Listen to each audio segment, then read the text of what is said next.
નમસ્કાર, આપ જોઈ રહ્યા છો TV9 ગુજરાતી। હું છું જગદીશ। સમાચારની શરૂઆત કરીએ વિસ્તારથી। સૌથી પહેલા વાત કરવામાં આવે તો દેવભૂમિ દ્વારકાથી સમાચાર, જ્યાં વિદ્યાર્થીને અકસ્માત નડ્યો છે। વિદ્યાર્થીઓને અકસ્માત નડવાનો બનાવ દેવભૂમિ દ્વારકામાં બન્યો। આરાધના ધામ નજીક અકસ્માત સર્જાયો છે। બસ અને ટ્રક વચ્ચે અકસ્માત થયો, જેમાં 2 વિદ્યાર્થીઓ ઈજાગ્રસ્ત થયા છે। ખંભાળિયાની ખાનગી શાળાના વિદ્યાર્થીઓને અકસ્માત નડ્યો છે।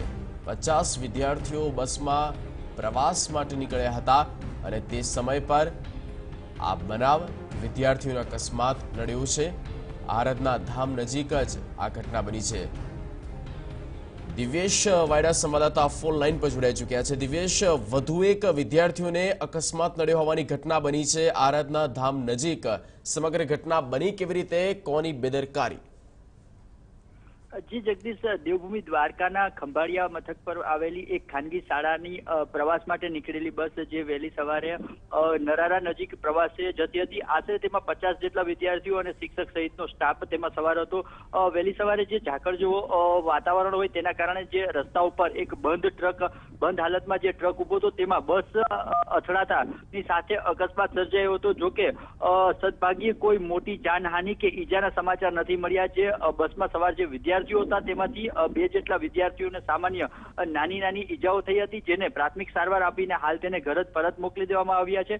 કોઈ મોટો અકસ્માત નથી થયો, પરંતુ ડ્રાઈવરની કે વાતાવરણના કારણે ડ્રાઈવરની જે બેદરકારી હોય તેવું સામે આવ્યું છે, જેના કારણે અકસ્માત થયો છે અને 50 લોકોનો જીવ જોખમે મુકાયો હતો। જોકે સદભાગ્યે કોઈ અકસ્માત કે મોટી ઈજા થવા પામેલ નથી। જગદીશ, દિવ્યેશ, સાથે એ પણ જણાવશો કે બસ અને ટ્રકના ડ્રાઈવર સાથે કોઈ વાતચીત થઈ છે કે કેમ? આખરે કોની બેદરકારીથી આ બનાવ બન્યો અને તપાસ કરવામાં આવશે તો પોલીસ વિભાગની કાર્યવાહી કેટલે?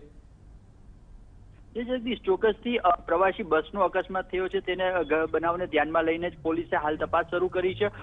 પ્રાથમિક તારણ માનવામાં આવી રહ્યું છે કે વહેલી સવારે ઝાકળના કારણે જે ટ્રક બંધ હાલતમાં હતો રસ્તા ઉપર હોવાના કારણે બસ સાથે અથડાયો છે અને તેમાં અકસ્માત સર્જાયો છે, પરંતુ આમાં કોઈની બેદરકારી છે કે કેમ તે અંગે પોલીસ આગળની તપાસ હાથ ધરશે। જગદીશ, દિવ્યેશ, આભાર સમગ્ર માહિતી અને પૂરી અપડેટ આપવા બદલ। તો દ્વારકામાં આ બનાવ બન્યો છે, જ્યાં ફરી એક વખત આ વિદ્યાર્થીઓને લઈ જનારી આ પ્રવાસી નીકળેલી બસને અકસ્માત નડ્યો।